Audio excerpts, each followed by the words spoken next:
તમને આ કાગ દેહ કેવી રીતે પ્રાપ્ત થયો? કથા તો ઘણી વિસ્તારથી છે, ખૂબ જ વિસ્તાર કર્યો છે, આત્મનિવેદન કર્યું છે, આત્મકથા છે આખી કાગ ભૂસુંડીજી મહારાજ કહે છે કે રામ ભક્તિમાં એમને રસ હતો, સગુણ ઉપાસનામાં એમને રસ હતો. પણ એ સમયની વાત છે કે ત્યારે કોઈ રામ દીક્ષા આપેની અદ્વૈતની વાત કરે, નિર્ગુણ નિરાકારની વાત કરનારા મહાપુરુષો એને મળ્યા, સંતો મળ્યા. એ સમય બધે જ ફેર્યો, પણ અંતે એક સંત લોમશ નામના એક સંત છે, એમના આશ્રમે ગયો અને એમના શરણે શરણાગત થયો અને વિનયપૂર્વક વિનમ્રતાથી એ લોમશ નામના સંતને વિનંતી કરી કે બાપજી મારે રામ દીક્ષા જોઈએ છે, મને રામ દીક્ષા પ્રદાન કરો.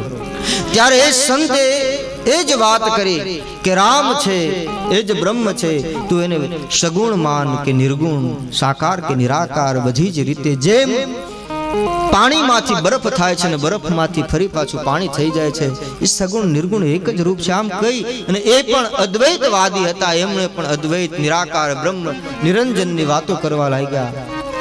એટલે મેં એને પ્રતિ ઉત્તર ઉપર ઉત્તર કર્યા, એક પછી એક ઉત્તર કર્યા. તો બ્રહ્મા આમ કેમ, બ્રહ્માની સૃષ્ટિ આવી રીતે કેમ, આ સુખ દુઃખનું આખી રચના આવી રીતે કેવી રીતે થઈ, આ સૃષ્ટિની રચનામાં એ બધી ભૂલો કાઢી, પ્રશ્નો ઉભા કર્યા. એટલે પ્રશ્ન પ્રતિ ઉત્તર કર્યા ને એટલે સંત લોમશ એકદમ ક્રોધમાં આવી અને શ્રાપ આપી દીધો કે તું એક પક્ષની વાત કરશો, એટલે માટે તું હોહી પક્ષી ચાંડાલ, તું ચાંડાલ પક્ષી બની જા. ક્યારથી આ કાગ દેહ પ્રાપ્ત થયું છે અને કાગના દેહમાં હું અહીંયા આવ્યો છું, આ નીલગિરી પર્વત ઉપર અહીંયા નિત્ય ભગવાનનું ભજન કરું છું, સત્સંગ કરું છું, રામ કથા ગાઉં છું. પ્રતિ ત્રેતા યુગમાં શ્રીધામ અયોધ્યામાં મહારાજ દશરથને ત્યાં રામ જન્મ થાય છે અને રામ જન્મનો આનંદ લેવા, પ્રભુના દર્શન કરવા હું શ્રીધામ જાઉં છું. પ્રભુ 5-7 વર્ષના થાય ત્યાં સુધી હું આંગણામાં ઉડ્યા કરું. એક દિવસ દિવ્ય ઘટના બની છે. પ્રભુ એક કૌતુક કર્યું. પ્રભુ મા કૌશલ્યાને કહે કે મા મને ભૂખ લાગી છે, મને કંઈક ભોજન આપ. આમ નાના એવા પ્રભુજી કસ્તુરીનું તિલક કર્યું છે, પગમાં પૈજન, મધુર મધુર રણકાર આવે છે.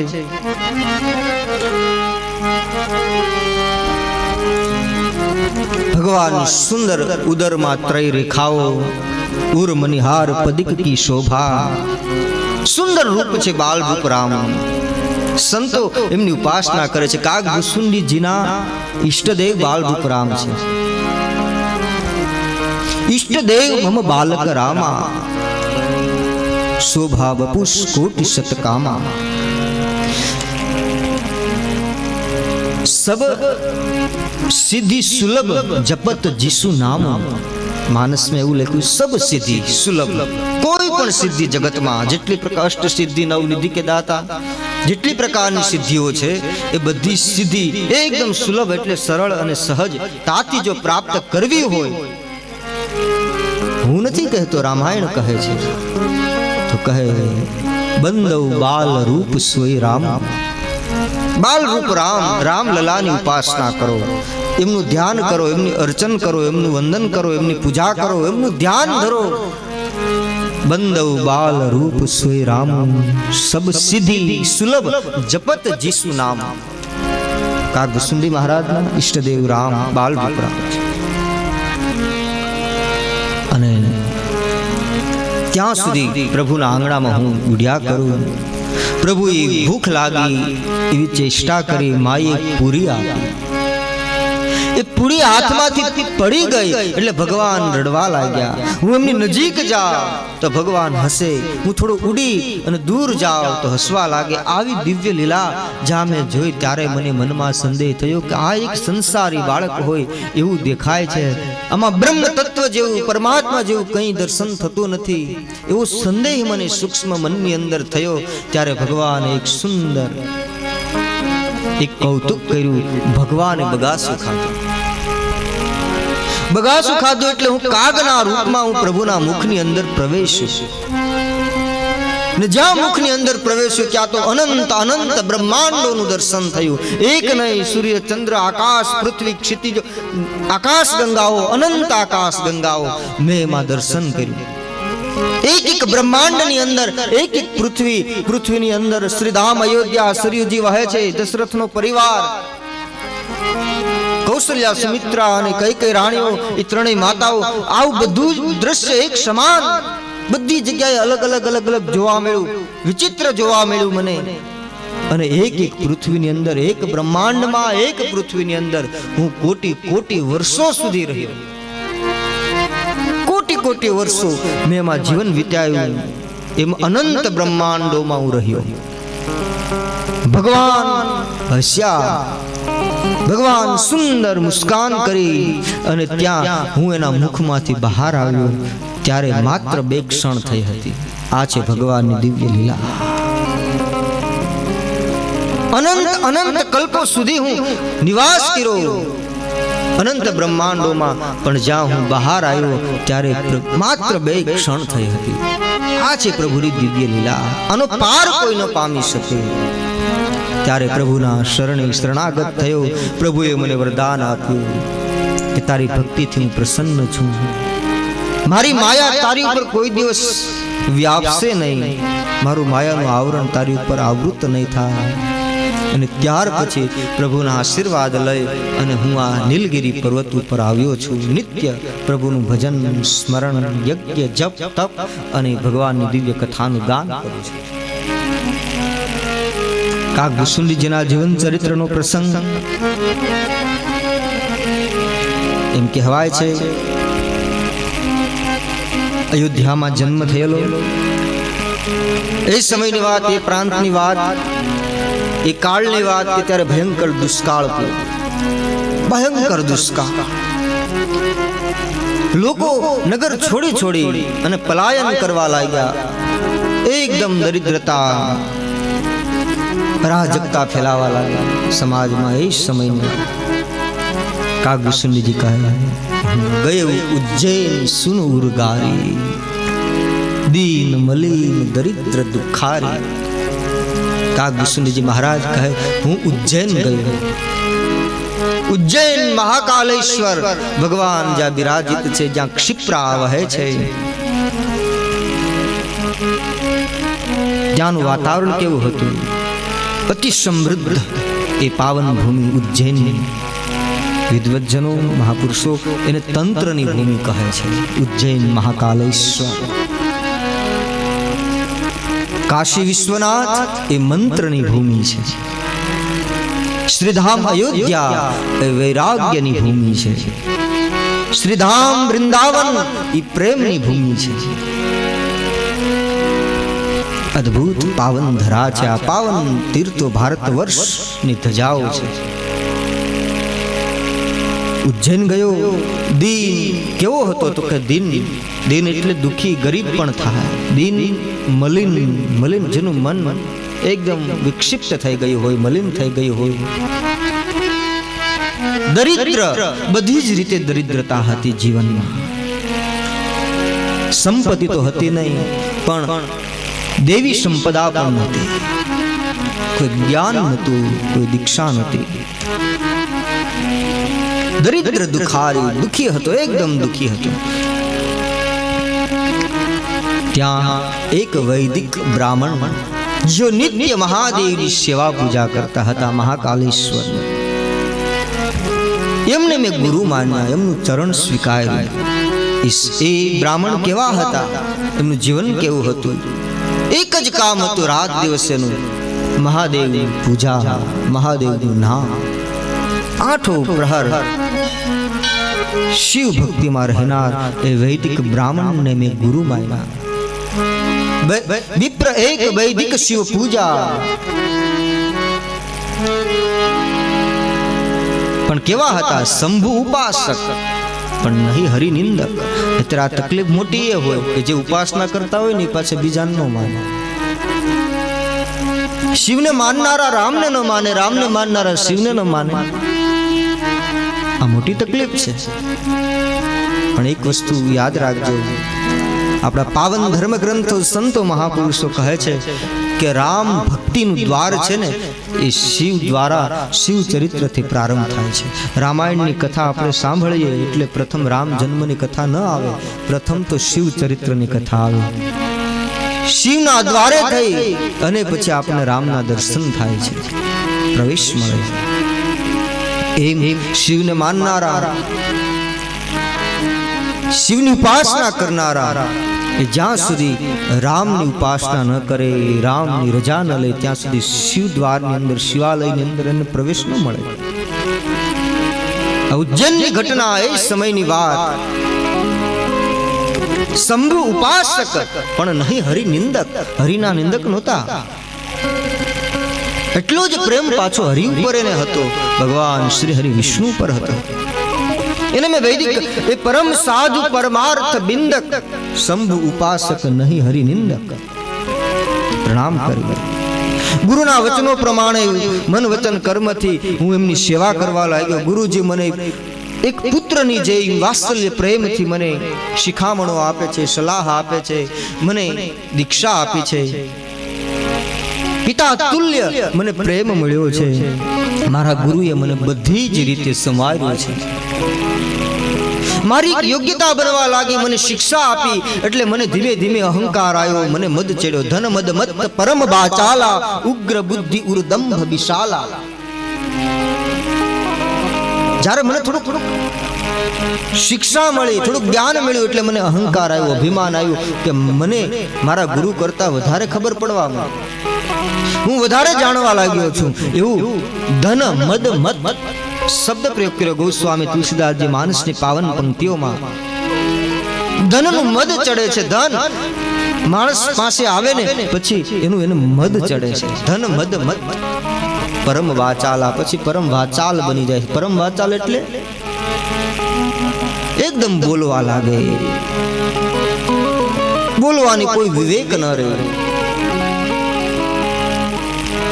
જ્યાં એક શબ્દની જરૂર હોય ત્યાં 10 શબ્દો બોલે, જરૂરિયાત કરતા વધારે બકવાસ કરે. એને ભગવદ્ ગીતામાં ભગવાન કૃષ્ણ યોગેશ્વર દીર્ઘ સૂત્રી કહે છે. બહુ જ ભયંકર દુર્ગુણ છે. અતિ બોલવાથી માણસનું તેજ ઘટે છે, માણસનો જે ભાર હોય ને એ ઘટે છે. ઘણા લોકો એક મિનિટ પણ બંધ ન હોય, એક ધારું ચાલુ, આપણે એની પાસે બેસ એટલે આપણે એમ કે રેડિયો ચાલુ છે, નોન સ્ટોપ ગરબા. એક પૂરો થાય તો બીજો, કઈ લેવા દેવા ન હોય. અને પછી એ પણ વિવેક નથી હોતો કે ક્યાં શું બોલવું. પછી અમારી પાસે આવીને ઘણા લોકો, અમારી પાસે આવીને તમે કપાસની વાતો કરો તો આનો કોઈ અર્થ નહીં. એક ઠેકાણું હોય, કોઈ ખેડૂત એક કૃષિ કરનાર કિસાન સામે સામા હોય ને એ વાત કરી બરાબર છે. પછી જ્યારે ખેતી કરનાર એક કિસાન હોય કે કોઈ નોકરી કરનાર કોઈ વ્યક્તિ હોય, એ પાછો રામાયણની વાત કરતો. ને ઘણી વાર એવું બને કે અમારી પાસે સાંભળ્યું હોય, એ પાછો અમને અમારી પાસે 10 મિનિટમાં સાંભળ્યું હોય, એ પાછો અમને 1.5 કલાક એ જ વિષય. અને દીર્ઘ સૂત્રી કહેવાય. જીવનમાં જરૂરી હોય એટલું જ બોલવું બાપા. આનાથી તેજ ઘટે છે, આપણે વાણીનું બળ ઘટે છે. સત્ય બોલવું, પ્રિય લાગે એવું બોલવું.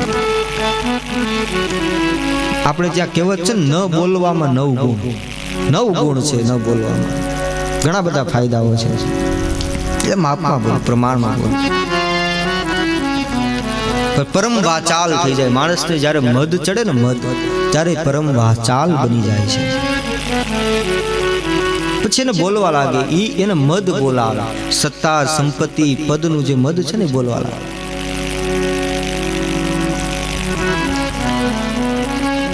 ઘણા લોકો તો કસોટી કરવા આવે, કથા પારાયણ બેઠી હોય એટલે પછી આવે આમ પેલા તો જોવે, આ છોકરો કથા વાત છે. હા અચ્છા.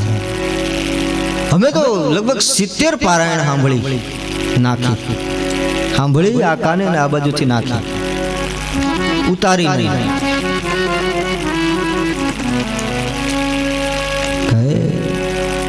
આનો અર્થ હું અર્થ કરવા આવે આ પ્રશ્ન આ જ્ઞાન એ જ્ઞાન નથી કથા માટે જિજ્ઞાસા હોવી જોઈએ જિજ્ઞાસા પ્રગટ થાય સ્વઅધ્યયન કરીએ આપણે પણ અભ્યાસ કરીએ અને સાંભળીએ પરમ વાચાલ મારું કહેવાનું શું કારણ ન બોલવું પ્રમાણમાં બોલવું મધુર બોલવું એ મદના કારણે પરમ વાચાલ થઈ ગયો એને એમ થવા લાગ્યો કે હવે હું મારા ગુરુ કરતા આગળ વધી ગયો છું મારા ગુરુને શું ખબર પડે હવે તો હું જાણું છું આવું એને અભિમાન આવ્યું જ્યાંથી એને વિદ્યા શિક્ષા દીક્ષા પ્રાપ્ત થઈ એની સામે એને ગુરુને નીચા જોવા લાગ્યો ઉગ્ર બુદ્ધિ બની ગઈ એની ઉર દંભ વિશાલા ઉર અંદર ભીતરમાં અને દંભ જાગ્યો કે બહારથી કઈક આડંબર કરે છે દેખાવ કરે છે દંભ કોને કહેવાય દંભ એટલે બહારથી માણસ બહુ જ સુંદર દેખાય સારો દેખાય કપડા સારા પહેરે કંઠી માળા તિલક અને લગાવીને લગાવવું જ જોઈએ આપણી પરંપરા છે આપણો ધર્મ છે પરંતુ ભીતર માયલો શુદ્ધ હોવો જોઈએ પવિત્ર હોવો જોઈએ આ માળા તિલક એનું પણ એક વિજ્ઞાન છે એનું પણ એક ધર્મ છે આપણે ત્યાં એક મહિમા છે ગઈ કાલે જ પૂજ્ય રાજેન્દ્રદાસ બાપુને અમે સંધ્યાએ બેઠા હતા ત્યારે આ વાત સત્સંગ કરતા હતા કે આ માળાનો કેટલો મહિમા છે આપણે ત્યાં એ પછી કોઈ પણ માળા આપણે ધારણ કરીએ તુલસીની માળા હોય રુદ્રાક્ષની માળા હોય વૈજંતી માળા હોય ચંદનની માળા હોય જે માળામાં શ્રદ્ધા હોય તે આ જગતમાં પૂરી દુનિયાની અંદર લગભગ 8 જેટલા મોટા ધર્મ છે ધર્મ હિન્દુ મુસ્લિમ શીખ ઈસાઈ જૈન બૌદ્ધ આવા 8 જેટલા મોટા ધર્મ છે એ બધા જ ધર્મ એકબીજાના વિરુદ્ધમાં નીતિ નિયમો છે બધા જેમ કે આપણા હિન્દુ ધર્મમાં આપણે જે પવિત્ર માનીએ એ કોઈ સામે બીજા ધર્મ વાળાને એ ધર્મ ન હોય એ ન માને અથવા એના ધર્મમાં એ ધર્મ માનતા હોય શ્રેષ્ઠ પવિત્ર ગણાતું હોય આપણા ધર્મમાં આપણે એને પવિત્ર ન માનીએ આવા મતભેદ છે આખી પૃથ્વીની અંદર પરંતુ એક વસ્તુ એવી છે અને એ છે માળા એ આ બધા ધર્મોએ સ્વીકારી છે આપણે તુલસીની રુદ્રાક્ષની તો ઇસ્લામ ધર્મ હોય તો એ તસ્બીહની માળા બૌદ્ધ ધર્મ હોય તો જે બુદ્ધાષ્ટ્રી જેને કહ્યું છે પારસ પીપળાની માળા હોય અલગ અલગ માળાઓ પણ માળાનો સ્વીકાર કર્યો માળાનું એક બહુ જ મોટું વિજ્ઞાન છે માળામાં બધા એક થઈ ગયા માળાનો કંઈક ફાયદો તો છે માળા સ્મરણ કરવાથી કંઠમાં ધારણ કરવાથી આપણે કંઠમાં માળા પહેરીએ ને તુલસીની રુદ્રાક્ષની એટલે એ માળા આપણા શરીરને અડવી જોઈએ વિજ્ઞાન એમ કહે સ્પર્શ થવો જોઈએ આપણા શરીરને માળા દેખાડવા માટે નથી બહાર વેશભૂષા માટે નથી એ તો એક પરિચય આપીએ છીએ આપણે લેબલ મારીએ છીએ કે જુઓ કે અમે આ ફલાણા ધર્મના ફલાણા સંપ્રદાયના નહીં આપણે તૈયાર ઘી લેવા જઈએ ને એટલે ડબ્બા ઉપર લખ્યું હોય 100% શુદ્ધ દેશી ગીર ગાયનું ઘી એને એવું ત્યારે જ લખવું પડે લેબલ ત્યારે મારવું પડે દેખાવ ક્યારે કરવો પડે કે જ્યારે અંદર શુદ્ધ નથી ને એટલે એને લખવું પડે કે શુદ્ધ 100% દેશી ગીર ગાયનું ઘી પણ જેનું અંદર શુદ્ધ જે ઘી છે ને એને કોઈ પરિચય આપવાની જરૂર નથી રહેતી એની સ્મેલ એની મહેક એનું સ્વાદ એનું ગુણ એ બતાવી દેશે એટલે માળા તુલસીની રુદ્રાક્ષની આપણા શરીરમાં જો હૃદય સુધી લાંબી માળા હોય 108 પારાની તો એ આપણે સ્પર્શ થાય તો એનાથી આપણા શરીરમાં એક સાત્વિક ઉર્જા પ્રગટ થાય એને સ્પર્શ થવો જોઈએ એનાથી ડોક્ટરો પણ કહે છે કે ઘણા બધા રિસર્ચ થયા માળાના રહસ્યો કે આ માળાનો ફાયદો શું આખું જગત માળાને માને છે પાછો હરેક ધર્મ માને છે તો કહે માળાથી આ બ્લડ પ્રેશર હૃદય રોગ ત્વચાના રોગ ઘણા રોગ સામે રોગ પ્રતિકારક શક્તિ વધે છે અને આપણા ધર્મ દ્રષ્ટિએ જોઈએ તો માળાથી એક સત્વ ગુણ પ્રગટે છે સાત્વિકતા પ્રગટે છે સકારાત્મક વિચારધારા પ્રગટે છે પોઝિટિવિટી આવે છે નિરાશા જતી રહે છે ન દેખાય એવી ઉર્જા પ્રાપ્ત થાય છે. એક રહસ્ય છે માળા. એટલે માળા તો પહેરવી જ જોઈએ, ધારણ કરવી જોઈએ. ગળામાં માળા ફેરવું બહુ સારી વાત છે પવિત્રતાથી, પણ શરીરનો સ્પર્શ થવો જોઈએ. અને માળા જે છે અત્યારે લોકોમાં એક શોખ ચાલ્યો છે, બહુ સારી વાત છે કે લોકો માળાને સોનાથી મઢી લે છે. સારી વાત કહેવાય. સાવ ન પહેરે નહીં કરતા તો અતિ ઉત્તમ છે.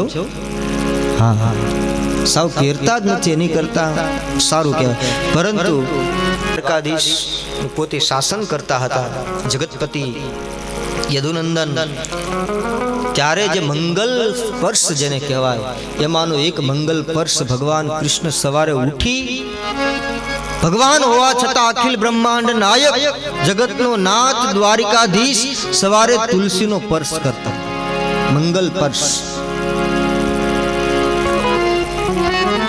તુલસીનો સ્પર્શ કરવો જોઈએ. ભગવાન વિષ્ણુની બનાવેલી આ સૃષ્ટિ આપણે સૌ વૈષ્ણવો જ છીએ, એમાં કઈ સિમ્બલો મારવાની જરૂર નથી. મનુષ્ય છીએ એટલું પર્યાપ્ત છે. એક માણસ છીએ, એથી વિશેષ બીજી આપણે શું વ્યાખ્યા આપવાની હોય? પ્રભુના સંતાનો છીએ, પરમાત્માએ આપણે બનાવ્યા છે તો આપણે એના સંતાનો છીએ.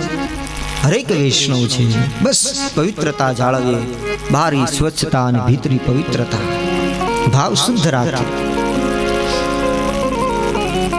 ઉગ્ર બુદ્ધિ ઉર્દંભ વિશાળ. ઉગ્ર બુદ્ધિ,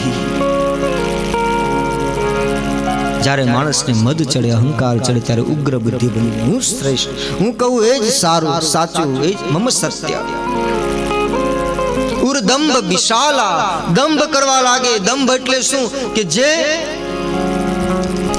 અંદર નથી એવું બહાર દેખાડે છે, ભીતર કંઈક જૂઠું છે. જૂઠઈ લેના જૂઠઈ દેના, જૂઠઈ ભોજન જૂઠ ચબેના.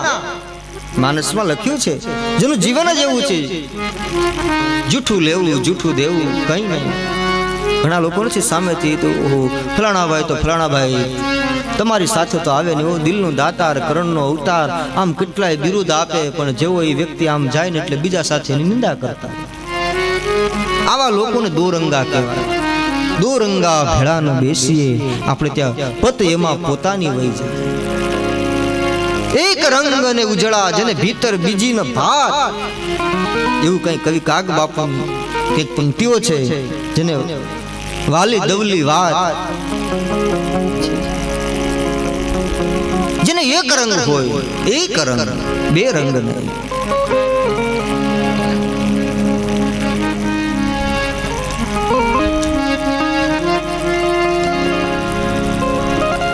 એક રંગ. દંભ નિર્દંભ. જ્યારે નિર્દંભકતા આવી જશે, જ્યારે દંભ જતો રહેશે, ત્યારે આપણું હૃદય નિર્મળ બનશે, પ્રભુનું નિવાસ સ્થાન બનશે. સ્વામી વિવેકાનંદ, ભારતના યુવા સંન્યાસી, એમણે કહેલું કે આ જગતમાં સૌથી વધારે જો હું કોઈ વસ્તુને ધિક્કારતો હોઉં તો એ છે દંભ. એ વાતે સાચી. દંભ બહુ જ ભયંકર દુર્ગુણ છે. કોઈ પણ અધમ માણસ, પાપી માણસ, ખરાબ કર્મ કરનાર વ્યક્તિ પણ જે જેવો છે તેવો, જે કઈનો દુર્ગુણ છે તેવો, પણ એ પ્રત્યક્ષ સામો હોય ને એ સારો. પણ જે આપણે કહીએ ને મૂઢ, એકદમ મૂઢ હોય, બહુ ઓછું બોલતો હોય, પણ અંદરથી તો ભગવાન બચાવે, એવું ભયંકર દુર્ગુણી હોય. નિર્દંભ રહો, જેવા છો તેવા આર પાર રહો. એક વાત રાખો કે પ્રભુ, હું જેવો છું એવો છું તારો. હમ લાખ બુરે હી સહી કહેલાતે તુમારે. એનો અમને આનંદ છે પ્રભુ. અમે કહેવાય તારા, અમે તારા અંગ કહેવાય. હવે કોને આશરે જાય જીવન? એક ભાવના જેમ રાખે મારો દ્વારિકાનો નાથ, અમે એવી રીતે રહીએ. રાજી હે હમ ઉસી में जिसमें तेरी रजा है. ઉગ્ર બુદ્ધિ ઉર્દંભ વિશાળા. નિર્દંભ થવા માટેની આ ભગવાનની દિવ્ય કથા છે કે આપણે નિર્દંભ બનાવે છે. ધીમે ધીમે ધીમે વારંવાર નિરંતર કથા શ્રવણ કરવાથી નિર્દંભિકતા આવે છે. દેવી ગુણ છે. દેવી સંપદા કઈ ભગવાન કૃષ્ણ યોગેશ્વર ભગવદ ગીતામાં 16મા અધ્યાયની અંદર એમ કહે છે કે દેવી સંપદા કઈ, સાચી સંપત્તિ કઈ, સાચું નાણું કયું. અભયમ સત્વ સંશુદ્ધિ જ્ઞાન યોગ વ્યવસ્થિતિ દાનમ દમસ્વ યજ્ઞસ્વ સ્વાધ્યાયસ્તપ આર્જવમ.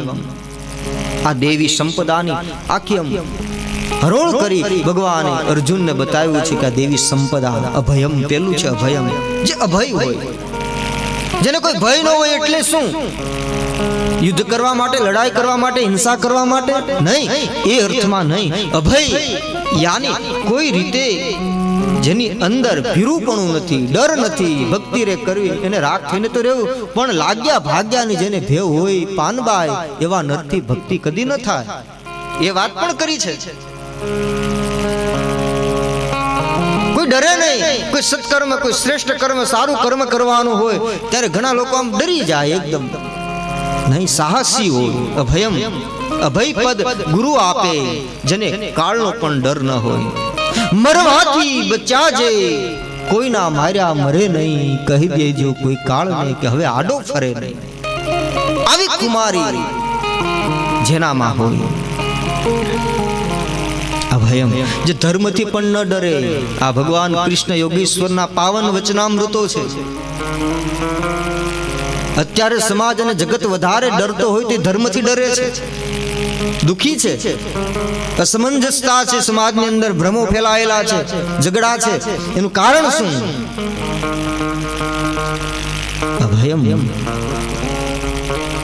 ઘણા લોકો નથી કહેતા કે અમે ફલાણા દેવની આ માનતા કરી છે, નહીં કરીએ એટલે નડશે, ધનોત કાઢી નાખશે. આવા ડરતા હોય, કંઈક ડરી ડરીને મરે છે લોકો. અરે પરમ કૃપાળુ પરમાત્મા છે, જગત જનની જગદંબા છે, જેના ખોળામાં આપણે રમવાનું હોય, એનાથી શું ડરવાનું હોય? માં આપણને વાત્સલ્ય કરીએ, માં એક નહીં પણ લાખ ભૂલને માફ કરે છે. જગત પિતા પરમાત્મા જો આપણને ગુનો ગણવો હોય, આપણને કંઈક સજા જ આપવી હોય તો આપણે જન્મ થોડો આપે. એની કરુણા, એની કૃપા દૃષ્ટિ બહુ જ વિશાળ છે, સામર્થ્યવાન છે, શક્તિવાન છે. એટલે ખોટું ડરવું નહીં સમાજમાં, સંસારમાં ધર્મના નામે ડરવું નહીં. શુદ્ધ ધર્મને ઓળખવાનો પ્રયાસ કરવો. અને એ ધર્મ આપણને ક્યારે સમજાશે? કોઈ સંત, કોઈ સદગુરુ, કોઈ સાધુ પુરુષ. સાધુ નામ દર્શનમ લોકે સર્વ સિદ્ધિ કરમ પરમ. શ્રીમદ ભાગવતજી. સાધુના દર્શનથી સર્વ સિદ્ધિ યાની આપણી અંદર શુદ્ધતા પ્રગટ થશે, આપણને સત્ય સમજાશે. કોઈ સંત, કોઈ સદગુરુ એ આપણને માર્ગ બતાવશે. એટલે જરૂરી છે કે શુદ્ધ ભાવ પ્રગટ થાય આપણી અંદર. અભયમ, ડરવું નહીં. અભયમ સત્વ સંશુદ્ધિ જ્ઞાન યોગ વ્યવસ્થિતિ. ઘણો વિસ્તાર ચાખી એક વાત કરી છે ભગવાન કૃષ્ણે. દેવી સંપદા, એ દેવી ગુણો આપણી અંદર પ્રગટે એ પ્રભુ પ્રાર્થના કરી. ઉગ્ર બુદ્ધિ વૃદ્ધમ વિશાલા. એક કાગ કુસુંડી એના મનની અંદર એવું સમજવા લાગ્યો, દંભ કરવા લાગ્યો. બહારથી તો વિનમ્ર દેખાય, બાઈ જ નમ્ર દેખી મોહી સાઈ. પિતા પઢાવ મોહી પુત્ર, ગુરુ પઢાઈ મોહી પુત્ર કી નાઈ. વારંવાર ગુરુજી શિક્ષા આપે, જ્ઞાન આપે અને સમજાવે, પણ બહારથી તો એકદમ હું સરળ રહેતો. આ ખગપતિ ગરુડને કાગભૂસુંડી પોતાની આત્મકથા કહે છે કે બહારથી તો કોકને એમ લાગે કે હું બહુ ડાયો છું, આશ્રિત છું, શરણાગત છું, શિષ્ય છું, એવા ભાવથી, સેવકના ભાવથી દેખાતો. પણ અંદર મને અભિમાન હતું કે હું મારા ગુરુ કરતા વધારે જાણું છું. મને હિતથી, પ્રેમથી મારા ગુરુજી સંભળાવતા, શીખવાડતા, સંસ્કાર આપતા મને. પણ એક દિવસ ઘટના એ બની કે ઉજ્જૈનના મહાકાલ મંદિરમાં હું શિવ અભિષેક કરતો હતો. અભિષેક કરતો હતો, મહાદેવનું સ્મરણ કરતો હતો. એવા સમયે મારા ગુરુ, જેને એ વૈદિક એ પરમ સાધુ એ ગુરુ હતા એ બ્રાહ્મણ એ પ્રવેશ કરે છે મહાદેવની પૂજા માટે ને જ્યાં પ્રવેશ કરે એટલે મેં ઊભા થઈ અને મારા ગુરુને પ્રણામ ન કર્યા, વંદન ન કર્યા. અભિમાનમાં ને અભિમાનમાં હું શિવનો અભિષેક કર્યા કર્યો. એમાં આકાશવાણી થઈ મારા ગુરુને કંઈ ખોટું ન લાગ્યું, કારણ કે તે પરમ સાધુ હતા, સરળ હતા, સહજ હતા.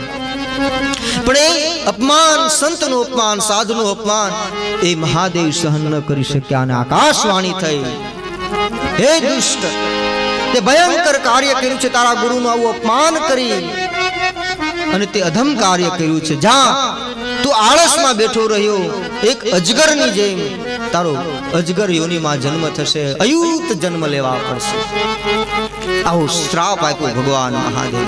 નહીતર કરતો હતો મહાદેવનો અભિષેક, પણ અપમાન જ્યાં ગુરુનું કર્યું, કોઈ સંત સાધુનું કર્યું, એટલે મહાદેવ પણ સફળ એ સાથ નથી આપતા, મહાદેવ પણ પ્રસન્ન નથી થતા, શ્રાપ આપી દીધો. અમને ગુરુ ને આંખમાં આંસુ આવી ગયા. આજે આકાશવાણી સાંભળીને એટલે એના ગુરુનું હૃદય એકદમ પીગળી ગયું. એ ખગપતિ ગરુડને કહે છે કે હે ખગપતિ, મારા ગુરુનો સ્વભાવ મને ખબર છે. એ સમયની વાત કરું, જ્યારે આકાશવાણીએ મને શ્રાપ આપ્યો ત્યારે મારા ગુરુની આંખોમાંથી આંસુ આવી ગયા. એકદમ સરળ સ્વભાવ ને મન કુટિલાય, એક શૂલ મોહી બિસરન કાઉં, ગુરુ કર કોમલ શીલ સ્વભાવ. એ સ્વભાવ, એ શૂલ, એ વેદના હજી મને ચૂભી રહી છે મારા હૃદયમાં. કઈ એક શૂલ મોહી બિસરન કાઉં, ગુરુ કર કોમલ શીલ સ્વભાવ. મારા ગુરુનો સરળ શીલ સ્વભાવ મને હજી યાદ આવે છે. મારા ગુરુજીએ ભગવાન મહાકાલેશ્વરની શિવલિંગને ભેટી, આંખમાંથી પ્રેમાશ્રુ વહે છે અને ભેટી અને ભગવાનની મહાદેવની સ્તુતિ કરવા લાગ્યા. આવો માનસમાં એ રુદ્રાષ્ટકનો પાઠ, અહીં પણ ભગવાન મહાદેવ બિરાજિત છે. આપણે રુદ્રાષ્ટકનો પાઠ કરીએ. નમામિ શમીશા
ઉજ્જૈનના મહાકાલ મંદિરમાં જ્યારે એ પરમ સાધુ કાગભૂષુંડીજીના ગુરુએ જેમને મહાકાલેશ્વરની મૂર્તિને ભેટીને જ્યારે સ્તુતિ કરી ત્યારે આ તો ભોલેનાથ છે, શિવ શંભુ છે. તરત પ્રસન્ન થયા, ફરી આકાશવાણી થઈ, માંગો માંગો હે સાધુ, તમે માંગો, હું તમારી ભક્તિથી તમારી સાધનાથી આ રુદ્રાષ્ટક ત્યાં ગવાયો હતો મહાકાલના મંદિરમાં. ઉર્જાવાન આ અષ્ટક છે, રુદ્રાષ્ટક. ગોસ્વામી તુલસીદાસ જે માનસમાં એ લખ્યો છે, જો કોઈ નિત્ય આ રુદ્રાષ્ટકનું પારાયણ કરે એની અંદર શિવ ભક્તિ રામ ભક્તિ પ્રગટવા લાગે છે. નિરંતર એનું પારાયણ કરે, શ્રદ્ધાથી વિશ્વાસથી આ સ્તોત્રો મંત્રો સ્તવનો આ બધું જ એ પ્રભાવશાળી છે, શક્તિવાન છે. પરંતુ એમાં શ્રદ્ધા અને વિશ્વાસ અખંડ હોવું જોઈએ, પ્રેમ હોવો ખાલી કરવા પૂરતી પૂજા પાઠ ન કરતો. ઘણા લોકો રોજ કલાકો સુધી બેસે પણ મન માળવે હોય. મન રે ચડ્યું છે બાવાજી માળવે ને સુરતા ચડી ગઈ આસમાન. આનો કોઈ અર્થ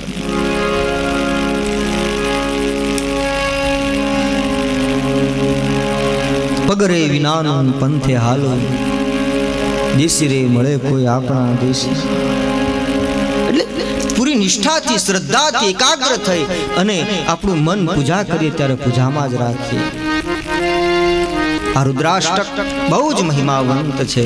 એનું પારાયણ એની સ્તુતિ રોજ કરવી જોઈએ.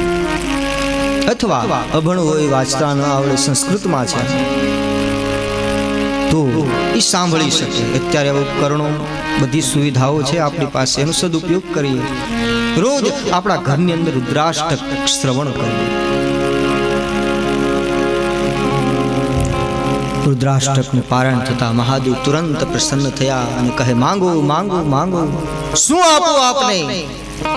અને ત્યારે પેલું શું માંગ્યું ખબર?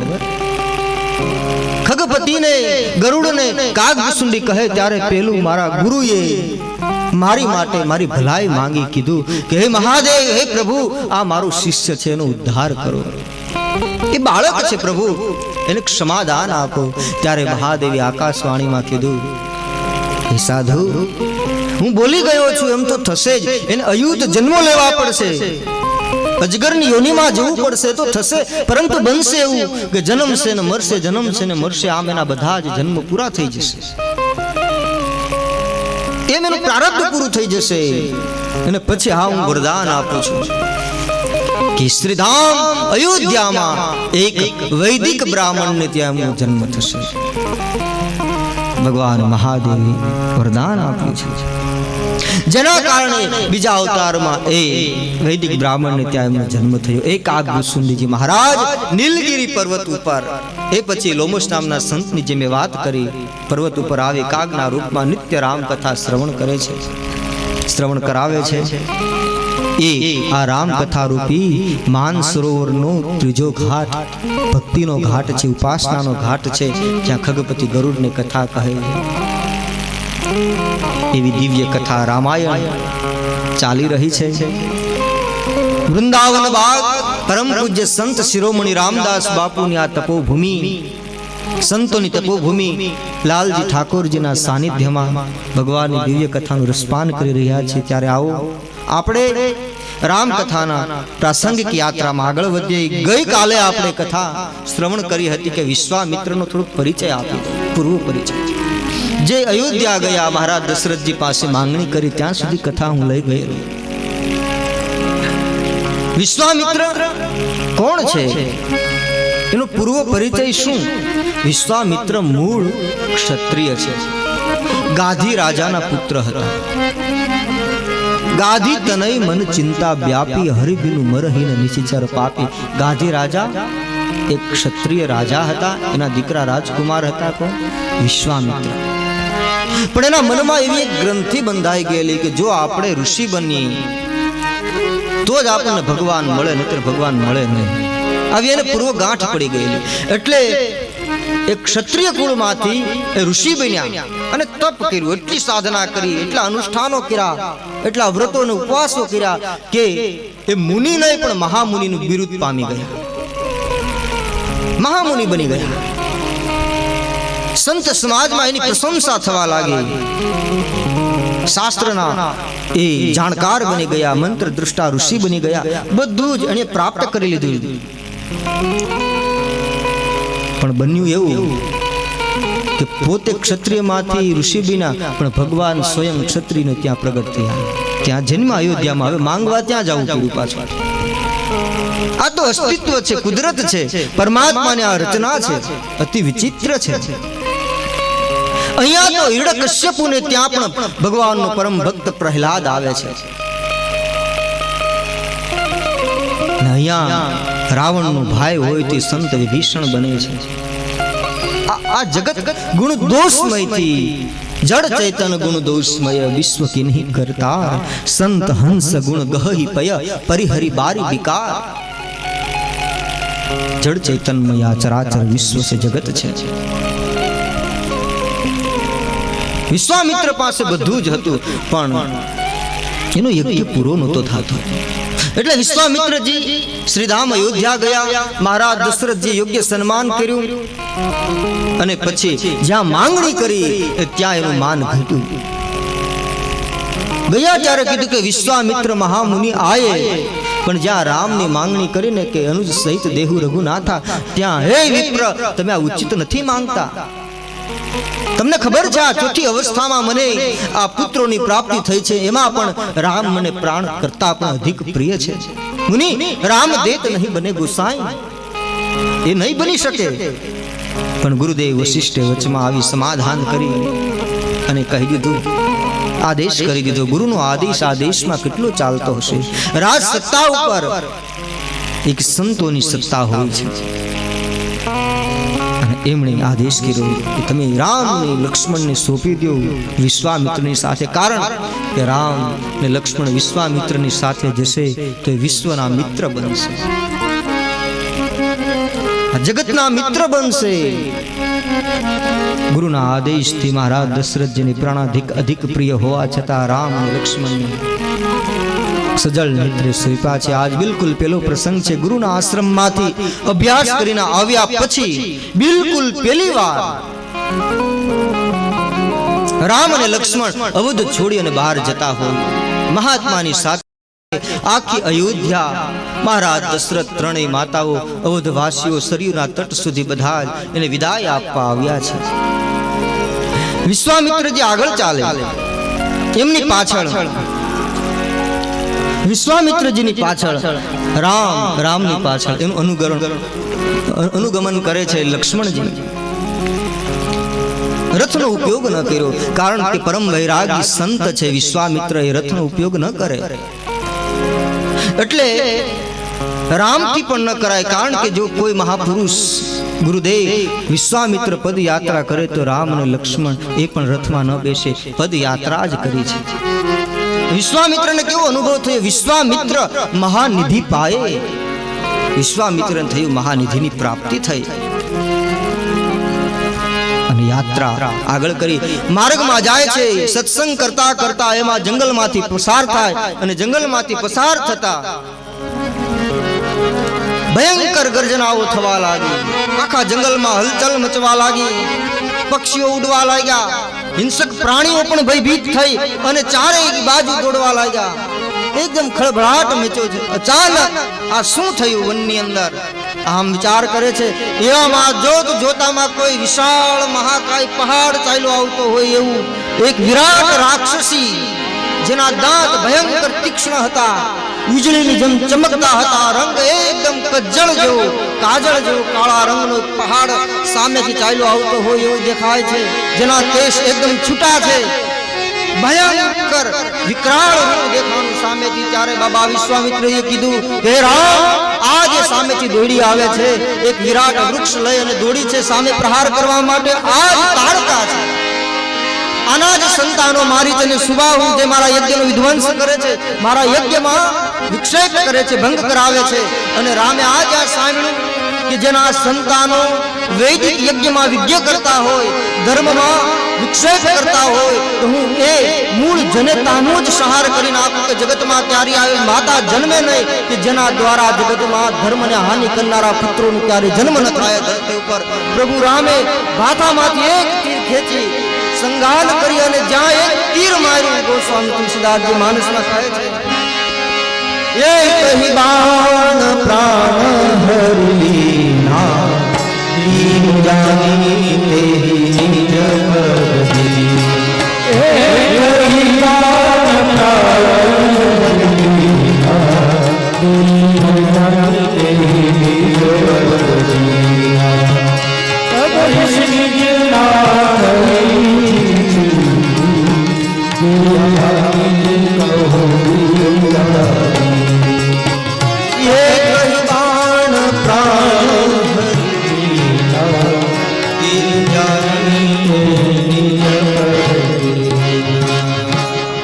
ભગવાન એક જ બાણ માર્યું તારકાને, જ્યાં લાગ્યું છે તારકા એકદમ ધરતી પર પહાડ પડે, અનેક વૃક્ષોને ધરાશાયી કરતી નીચે પડી ગઈ છે.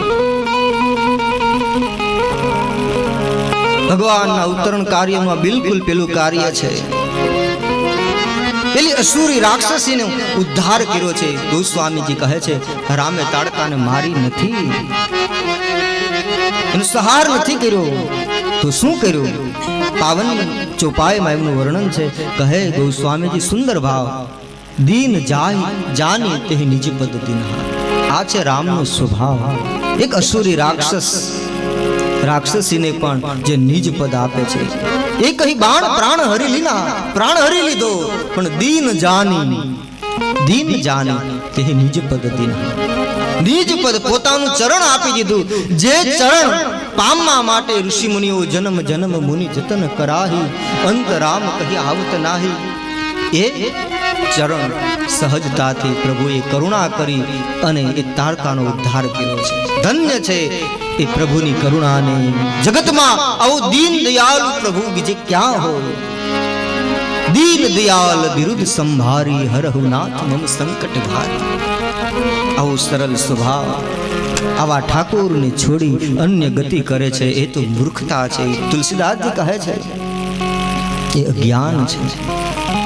એવું દયાળુ ઠાકુર છે. હે નિકો મેરુ દેવતા, સીતાપતિ મેરો રામ.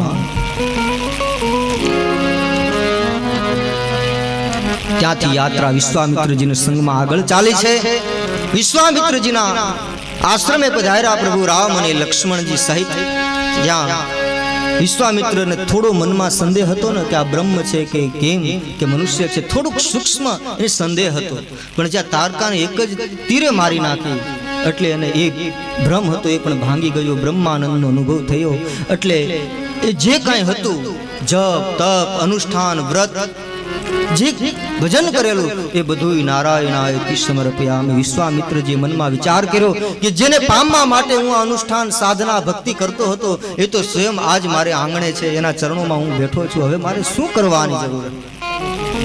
નારાયણાય તિ સમર્પયામિ બધું પ્રભુ ચરણોમાં સમર્પિત કરી દીધું. પણ બીજે દિવસે પ્રાતકાલ થયું. સવાર થતા જ ભગવાન રામે સામેથી ચાલે અને વિશ્વામિત્રજીને કીધું કે બાપજી આપ યજ્ઞનો શુભારંભ કરો, યજ્ઞ પ્રારંભ કરો. આ ભક્તિ માર્ગનો નિયમ છે કે ભક્તિ કરતા કરતા પરમાત્મા સુધી આપણે પહોંચી જઈએ, પરમાત્માને પામી જઈએ, એનો સાક્ષાત્કાર થઈ જાય. છતાં પણ ભક્તિ બંધ નથી કરવાની. ભક્તિ અખંડ હોવી જોઈએ, અનંત એક ધારી તેલ ધારાવત શરૂ રહેવી જોઈએ. કેવટને ભગવાન એની હોડી દ્વારા પરમાત્મા મળી ગયા, પછી કેવટે હોડીને છોડી નથી. એને ભગવાન મળ્યા છે પણ હોડી દ્વારા, નાવ દ્વારા ભગવાનને નાવમાં બેસાડીને સામે કિનારે લઈ ગયો. એના દ્વારા એને પરમાત્મા મળ્યા. નાવ એની માટે મૂર્તિ બની ગઈ. પછી એમ કહેવાય છે એનો જીવન જીવવાનો આધાર એ નાવ બની ગઈ. એટલે ભક્તિ માર્ગમાં જે સાધન દ્વારા સાધ્ય પ્રાપ્ત થાય, પરમાત્મા પ્રાપ્ત થાય, તો પણ સાધના બંધ નથી કરવાની. ભક્તિ ચાલુ જ રહેવી જોઈએ, અખંડ રહેવી જોઈએ. વિશ્વામિત્રજીને કહે બાપજી આપ યજ્ઞનો શુભારંભ કરો. અને બીજા દિવસે યજ્ઞનો શુભારંભ થયો. વૈદિક મંત્રો બોલાય છે, પવિત્ર દ્રવ્યો દ્વારા આહુતિઓ અપાય છે. એ પવિત્ર ગંધ આકાશમાં જાય. ત્યાં ભયંકર અસુરો જે તારકાના સંતાનો છે, મારીચ અને સુબાહુ, યજ્ઞનો વિધ્વંસ કરવા માટે આવે છે. રામ અને લક્ષ્મણ યજ્ઞનું સંરક્ષણ કરે છે. પ્રભુને તૈયાર જ બતાવ્યા છે. અને જ્યાં મારીચ અને સુબાહુ અપવિત્ર દ્રવ્યો રુધિર માંસ આદિ દ્રવ્યો લઈને આવ્યા, આકાશ માર્ગે અવાજ થવા લાગ્યો. ત્યાં પ્રભુ રામે તીર લઈ વાથામાંથી અને ચડાવ્યું છે. અગ્નિ બાણ મારી અને સુબાહુને આકાશમાં જ ભસ્મ કરી નાખ્યો. અને બીજું તીર મારી અને મારીચને ફણા વગરનું બાણ માર્યું. કારણ કે લીલામાં એની આગળ જરૂર છે. એટલે પ્રભુ એને ફણા વગરનું બાણ મારી અને 400 યોજન દૂર સમુદ્રને સામે કાંઠે ફેંકી દીધો. વિશ્વામિત્રનો યજ્ઞ સંપન્ન થયો છે. વિશ્વામિત્રનો યજ્ઞ પૂર્ણ થયો. સંતો કહે છે વિશ્વામિત્ર પાસે મંત્રો હતા, શાસ્ત્રો હતા, અરે શસ્ત્રો પણ હતા. એવા દિવ્યાસ્ત્રો જે રામને સમર્પિત કરશે શસ્ત્રવાન પણ હતા, શાસ્ત્રો પણ હશે આપણી પાસે, શસ્ત્રો પણ હશે, સૂત્રો હશે, મંત્રો હશે, બધું જ હશે, સંતતિ સંપત્તિ બધું જ હશે, પણ જ્યાં એમ છતાં પણ વિશ્વામિત્રનો યજ્ઞ છે ને પૂરો નથી. આ શું કહેવા માંગે કે સમાજમાં, સંસારમાં, જગતમાં આપણી પાસે બધું જ હશે, સંતતિ સંપત્તિ સત્તા પદ પ્રતિષ્ઠા, પણ જ્યાં સુધી રામ તત્વ આ જીવન યજ્ઞમાં નહીં આવે ત્યાં સુધી આ જીવન યજ્ઞ પૂરો નહીં થાય. રામ નહીં આવે આ જીવનમાં ત્યાં સુધી યજ્ઞ અધૂરો રહેશે. બધું જ હશે છતાં પણ અધૂરું રહેશે. વિશ્વામિત્રનો યજ્ઞ સંપન્ન થયો. થોડા દિવસ ત્યાં રોકાયા છે, સત્સંગ થાય છે, શાસ્ત્રનો પુરાણોની કથા વેદ વિશ્વામિત્ર બાબા કરે છે અને રામ અને લક્ષ્મણ એ શ્રવણ કરે છે. સત્સંગનો મહિમા વધાર્યો છે પ્રભુએ. પછી સમાચાર આવે છે જનકપુરથી. જનકપુરની અંદર ધનુષ યજ્ઞ થઈ રહ્યો છે. મહારાજ જનકનું શાસન છે, પરમ જ્ઞાની છે જનક મહારાજ. ત્યાં ધનુષ યજ્ઞ એમની દીકરી જાનકી વૈદેહીનો સ્વયંવર થવાનો છે. આમંત્રણ મળ્યું છે. વિશ્વામિત્રજી મનોમન વિચાર કરે કે રામ અને લક્ષ્મણને હું કઈ રીતે લઈ જાઉં, કઈ રીતે લઈ જાઉં. અને યુક્તિ કરી વિશ્વામિત્રજી. કદાચ રામ તો સરળ સ્વભાવ છે, એ કઈ નહીં બોલે, હું જેમ જેમ કહીશ એમ મારી આજ્ઞાનું પાલન કરશે. પરંતુ લક્ષ્મણજી થોડા ઉગ્ર છે. એ કદાચ એમ કહેશે તો કે તમારો યજ્ઞના સંરક્ષણ માટે અમારા પિતાએ તમને આપ્યા હતા, તમારી સાથે મોકલ્યા હતા, અમને જનકપુર આવવાનું કીધું નથી, આવી કોઈ દલીલ કરશે તો.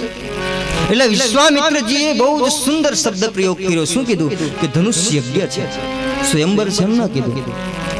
શું કીધું કે ધનુષ યજ્ઞ છે. જેમ તમે આ મારો યજ્ઞ વૈદિક યજ્ઞ પૂર્ણ કર્યો એ જનકપુરમાં એક યજ્ઞ થઈ રહ્યો છે, આપ ત્યાં પધારો.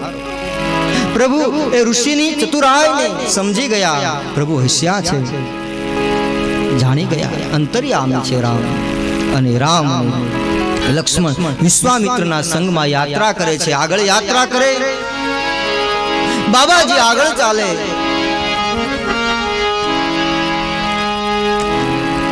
રામ અને લક્ષ્મણ પ્રભુના બાબાજીના ચરણે ચરણે ચાલે છે. એમાં વનમાંથી પસાર થતા એક સુંદર એવું આશ્રમ આવ્યું. એ આશ્રમ એટલું સુંદર હતું, પવિત્ર હતું. એ આશ્રમના દ્વાર ઉપર એક પથ્થરની શિલા પડેલી, માનો કોઈ મૂર્તિ કંડારેલી હોય એવી કોઈ સ્ત્રીની મૂર્તિ એમ પડી છે. એ આશ્રમમાં એકદમ શાંતિ હતી, નિરવ શાંતિ, નિતાંત શાંતિ. જીવ જંતુ પણ નહોતું ત્યાં, આવી શાંતિ. એટલે રામે વિશ્વામિત્રને પૂછ્યું કે બાપજી, આ કોનો આશ્રમ? અહીંયા આટલી બધી નિરવ શાંતિ શું કામ? આ પથ્થર દે શિલા દ્વાર ઉપર પડ્યું છે, કોણ છે? તો પરમાત્મા છે. વિશ્વામિત્ર કહે પ્રભુ આપ તો સર્વજ્ઞ છો, બધું જાણો છો, છતાં પ્રભુ તમે મને પૂછ્યું છે એટલે હું મારી વાણીને પવિત્ર કરવા માટે કહું છું. પ્રભુએ આખી કથા કઈ સંભળાવી. ઇન્દ્ર ને ચંદ્રએ જે છળ કરી, અહલ્યાના જે સતીત્વને ખંડન કર્યું, જેના લીધે ગૌતમ ઋષિએ જે શ્રાપ આપ્યો, એટલે પથ્થર દે શિલાના રૂપમાં ગૌતમ ઋષિના પત્ની અહલ્યા છે. આ કોણ છે? તો અહલ્યા એ શું ચાહે છે? ગોસ્વામી તુલસીદાસજી કહે છે, ગૌતમ નારી શ્રાપ બસ ઉપલ દેહ ધરી ધી, ચરણ કમલ રજ ચાહતી, કૃપા કરો રઘુવીર. કૃપા કરો, ચરણ કમલની રજ ચાહે છે. હે રઘુવીર, હે રઘુનાથ, આપના ચરણ દાન કરો, ચરણ રજનું દાન કરો. ગોસ્વામી તુલસીદાસજી પાવન સ્તુતિ કરે છે માનસની અંદર. આવો કોઈ સંતોના મત છે કે પ્રભુએ ચરણ અડાડ્યો છે, સ્પર્શ કર્યો છે, તો કોઈ સંતો કહે કે નહીં, પ્રભુ ક્ષત્રિય કુળમાં પ્રગટ થયા છે એટલે એની મનમાં સંકોચ થયો કે આ ઋષિ પત્ની છે ને ચરણ ન અડાડાય. કોઈ કહે નથી અડાડ્યો, કોઈ કહે કે પ્રભુએ ચરણ ઊંચો કર્યો, એમાંથી પવન આવ્યો અને પવન દ્વારા જે ચરણ ઉપરથી રજ ઉડી, એ રજ પથ્થરની શિલા ઉપર પડી. તો કોઈ સંતો અલગ અલગ મત આપે છે. તુલસી કહે છે પર સદપદ પાવન, परसद